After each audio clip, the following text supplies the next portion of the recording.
ल फाइनल्ली अब हामी हाम्रो टोली घर छोड्दै अब डाटा कलेक्सनको लागि हिँड्दैछन्। यहाँ हाम्रो जितेन्द्र सर पनि रेडी भएर बसिरहनु भएको छ। अब तपाईँले मलाई हेर्नु म चाहिँ सुन्दर दृश्यहरू देखाउँदै डाटा कलेक्सनका केही क्षणहरू तपाईँहरू सामु ल्याउने सानो प्रयास गर्नेछु। त्यो प्रयासमा अब कति सफल हुनेछु होइन साथी? त्यो तपाईँहरूको 2-4वटा कमेन्ट, 2-4वटा सेयर, 2-4वटा लाइक भयो भने के थाहा त जिन्दगीमा यति डुल्दा डुल्दै होइन कति पुग्छ त अनि। ल अब हाम्रो टोली यसरी हिँडिरहेछ। सरोज यहाँ छ। ल सरोज भन्नु आज हाम्रो टार्गेट कति हो? आज हाम्रो टार्गेट चाहिँ 30वटा डाटा कलेक्ट गर्नु अनि टोटलमा 44 पुर्याउने। ल त्यति पुगेपछि हामीलाई भोलिलाई चिन हुन्छ। हर्कपुर अर्को समूह आयो फेरि। सेजल दिदीलाई भन्नुहोस् आजको लागि के छ तपाईँको योजना तयारी? के गर्नु अब तपाईँले मलाई रिजेक्ट हानिदिइहाल्नु भयो। बिन्दा दिदी के छ आजको? कुन दिनमा दशा लागेर पब्लिक हेल्थ पढ्न आएको जस्तो महसुस भइरहेको छ मलाई भगवान। हेर्न यो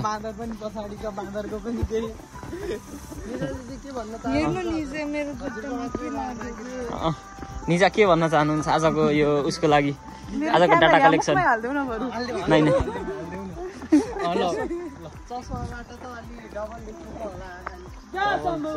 ऊ त्यो पारीको पनि 7 नम्बर वडा हो अरे नि त अनि ऊ त्यो पारी ठ्याक्कै हो 7 नम्बर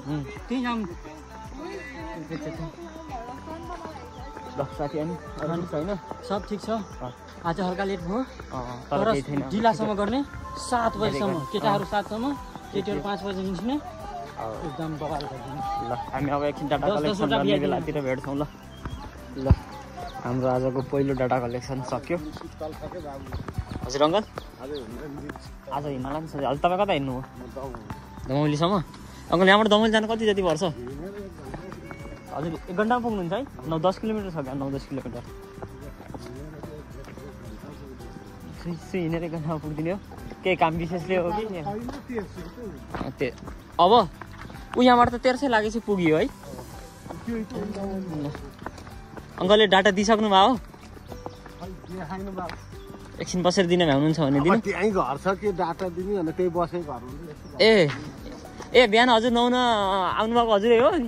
ए ल ल बल्ल चिने अङ्कल। ल हजुरको घर बिस्तारै लिगौँ। ल लास्टमा लियो नि भयो नजिकको ठाउँमा भोलि चाहिँ जानु छ भने आज निस्किनु भयो कि भयो। अब म यस्तो घरबेटी भएर मेरो घर चाहिँ नजिकै। ल अङ्कल ल ओइ म ल हजुर अङ्कल त्यही त बाटो चाहिँ राम्रो बनाएको रहेछ कि। पठाउ पनि चल्ने भनेपछि त होइन अङ्कल? पठाउको त कहिलेदेखि यतिकै अफलाइनै होला नि चलाउने, यति भेट्ने फोन गर्ने आउने आउँछन् है? अनि त्यहाँ बाटो राम्रो छ अनि धेरै बेर नि लागेन। घर त त्यस्तो पऱ्यो तेलै खर्च भएन होइन? अनि ओह्रालो बाटो छ होइन? हो यिनीहरू थुप्रै खायो 50 रुपियाँ पेट्रोल खायो। अनि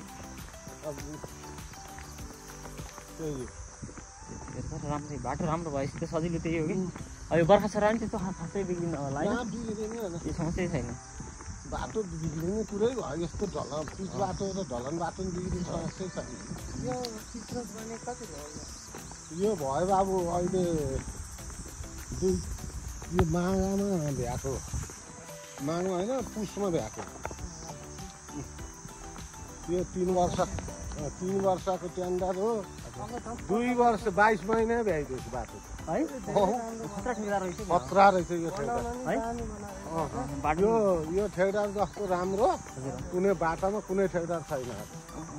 यसले जहाँ पनि ठेक्का लिन्छ अरे छिटै काम भ्याउँछ, पुरस्कारै पाएको अरे यसले।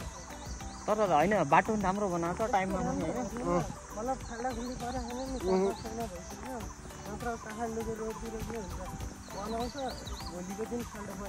त्यस्तो होइन नि बाबु, यो त एकदम राम्रो छ। एकदम यो त यति 6 इन्ची पेल देखायो अलकत्रा है अनि हाम्रो बाटो कि यो 9 इन्चीको ढलान हो फेरि यत्रो यत्रो हालेर त अब हिराबाट होइन कमौलीबाट यो बाटो गएपछि पोखरा जान सजिलो हुन्छ कि हाइवेबाट नै सजिलो हुन्छ पोखरा जान त हामीलाई यतै फुट्दै सजिलो अब दमौली पुगेर पोखरा जान भन्दा त यतै जान छिटो भयो नि गाडीमा होइन अब तपाईँहरू यहाँनिर के देख्न सक्नुहुन्छ भने सुन्दर दृश्यसँगै हामी त फाटमा झरिसकेछौँ यार साथी पाहाडबाट अब सर डाटा कलेक्सन सकाए त यसो गाउँ ठुलो छ नि यार वडा नम्बर 7 कति धेरै हो यार माथिको घर पनि पुग्ने हो क्या जङ्गलको यहाँबाट छिरो होइन दुइटै त सर यहाँ चाहिँ मकैबारी छ मकैबारी यहाँ त मकै पनि ठुल्ठुला भइसकेको छ नि यार यो घरहरूमा चाहिँ अब हामी डाटा कलेक्सनको लागि जाँदैछौँ ल अब आजको लागि हामीले फाइनल डाटा कलेक्सन भन्ने कामहरू सकाइसक्यो भने जस्तै माग्ने हो लिची गएर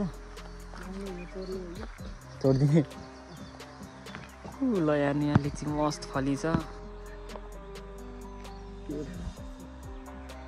लिची छ ल चल्नु भिडियो बनाऊँ न त लिची तोडेको प्रुफ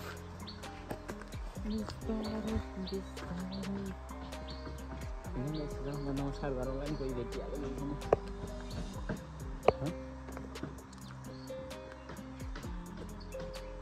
अमिलो छ भने त के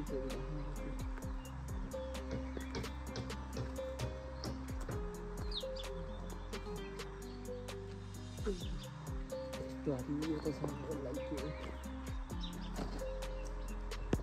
होइन यहाँनिर हाम्रो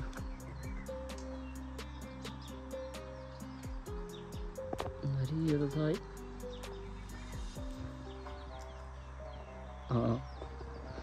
अलिक रातो रातोवाला उठाउने एउटा दुइटा छोड्दै हामीले के खाइरहेको छौँ यस्तो त छ कुरो काँचो हो कि यसलाई के भन्छ हरियो आजलाई डाटा कलेक्सन हामीले सकाइदियौँ होइन त ठिक छ आजको हाम्रो काम यही समाप्त हुन्छ अब एकछिन साँझ भेटौँला हामी